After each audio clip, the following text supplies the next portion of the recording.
సన్నిహితుల వద్ద నుండి క్రెడిట్ కార్డులను వాడుకొని పరారైన ఘటన జగిత్యాల జిల్లాలో చోటు చేసుకుంది.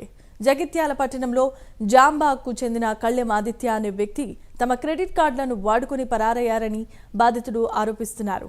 కళ్యం ఆదిత్య ఇంటి ముందు బైఠాయించి నిరసన వ్యక్తం చేశారు.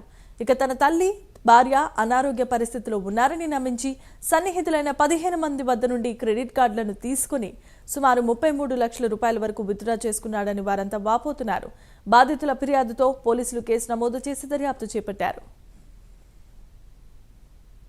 కళ్యం ఆదిత్య రెడ్డి బిగ్సీలో పనిచేస్తున్నాడు. అతనికి వారి మమ్మీకి ఆరోగ్యం బాగాలేదు, భార్యకు ఆరోగ్యం బాగాలేదు అంటూ మేము అక్కడే పనిచేసే వాళ్ళ దగ్గర దాదాపు 15 మంది దగ్గర ఎవరికి తెలియకుండా ఎవరి దగ్గర క్రెడిట్ కార్డులు తీసుకుని దాదాపు 30 లక్షల రూపాయలు తీసుకున్నాడు. అటు అమౌంట్ 30 లక్షల రూపాయలు ఇచ్చేయడం కూడా మాకు కూడా తెలియదు. ఒకరికి తెలియకుండా ఒక దగ్గర తీసుకున్నాడు. అటు అమౌంట్ గురించి అడగగా వాళ్ళ డాడీ అతన్ని ఎక్కడో దాచిపెట్టి అమౌంట్ ఇవ్వకుండా ఉండడానికి చాలా ప్రయత్నాలు చేస్తున్నాడు. మేము దీనికోసం పోలీస్ స్టేషన్లో ఎక్కడ తిరిగినా కూడా అక్కడ మాకు న్యాయం జరగకుండా ఎక్కడ పడితే అక్కడ లంచం ఇచ్చుకుంటూ దాన్ని క్లోజ్ చేసుకుంటూ వస్తున్నాడు. మాకు క్రెడిట్ కార్డ్స్ బిల్స్ కట్టలేక చాలా ఇబ్బందులు అవుతుంది. అటు అమౌంట్ కోసం ఇంటికి వస్తే ఎలాంటి రెస్పాన్స్ ఇస్తలేడు. ఏం చేస్తారో చేసుకోండి అని అంటున్నాడు. మంది బాధితులు ఉన్నారు. టోటల్ అందరి దగ్గర కలిపి 33 లక్షల రూపాయలు చిల్లర అవుతుంది అని మా యొక్క అంచనా ఉంది. బిగ్సీ మొబైల్స్ జాబ్ చేస్తున్నాను.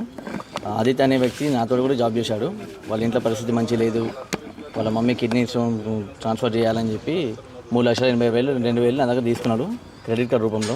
ఇప్పుడు ఇవ్వమని చెప్పి అంటే సూసైడ్ అటెంప్ట్ చేశాడు. వాళ్ళ డాడీ వాళ్ళని దాచిపెట్టాడు. వాళ్ళ డాడీ దగ్గర అడిగినా వాళ్ళు మరోసారి వచ్చారు. మేము అడిగినా కూడా మాకు సంబంధం లేదు, నా కొడుకుకి ఇచ్చారు, నాకు ఇవ్వలేదు అని చెప్పి టాయిలెట్ చేస్తున్నారు. ఇంక పోలీస్ స్టేషన్కి వెళ్ళాము, కంప్లైంట్ ఇచ్చాము. అయినా మాకు న్యాయం జరగలేదు. ఇక్కడికి వచ్చిన ఇలా మీడియా మిత్రుల ద్వారా అయినా మాకు న్యాయం జరుగుతుందని మేము